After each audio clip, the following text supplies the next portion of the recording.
சொக்கநாத புலவர் காந்திமதி முன்னாடி வந்து நிற்கிறார்.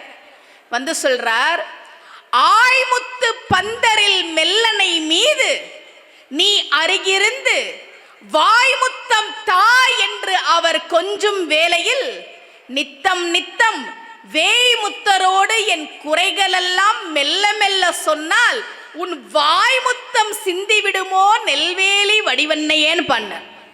காந்திமதி முன்னாடி வந்து என்ன தெரியுமா சொல்ற, மா உன் வீட்டுக்காரர்கிட்ட போய் என் பிரச்சனையெல்லாம் சொல்றேன், சரி பண்ண மாட்டேங்கிறாரு, நீயாவது சொல்லலாம்லன்னு சொல்லிட்டு எவ்வளவு உரிமையா சொல்றாரு பாருங்க.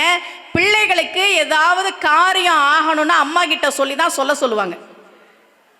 அம்மா ஒரு 100 ரூபா வேணும்மா, உன் வீட்டுக்கார்ட்ட சொல்லி வாங்கி கொடுமா, நீயே கேளுடா. அந்த ஆள் தரமாட்டாருமா, நீயே வாங்கி கொடுமா. இப்ப அம்மா என்ன பண்ணுவாங்கன்னா, அப்பா நல்ல மூடுல இருக்க நேரமா பார்த்து, எங்க பையனுக்கு ஒரு 100 ரூபாய் வேணுமா, சரி எடுத்துட்டு போ சொல்லு. அவரே கோபமா இருக்கும் போது எங்க பையனுக்கு 100 ரூபாய் வேணுமானா அவனே ஒரு தண்டச்சோறு, ஏண்டா பிறந்தான் இருக்கே அவனுக்கு நீ என்ன வக்கால தான் அம்மாவுக்கு 2 திட்டு கிடைக்கும். அம்மாவுக்கு தான் தெரியும் எப்ப கேட்கணும் அப்படின்னு. அதனால என்ன சொல்றாரு பாருங்க சொக்கநாத புலவர் காந்திமதியை பார்த்து, ஆய்முத்து பந்தலில் நீ அருகிருக்க, இந்த முத்து பந்தல்ல மெல்லனை மீது நீ பக்கத்துல உட்கார்ந்து இருக்கும் போது, ஆய்முத்து பந்தரில் மெல்லனை மீது நீ அருகிருக்க.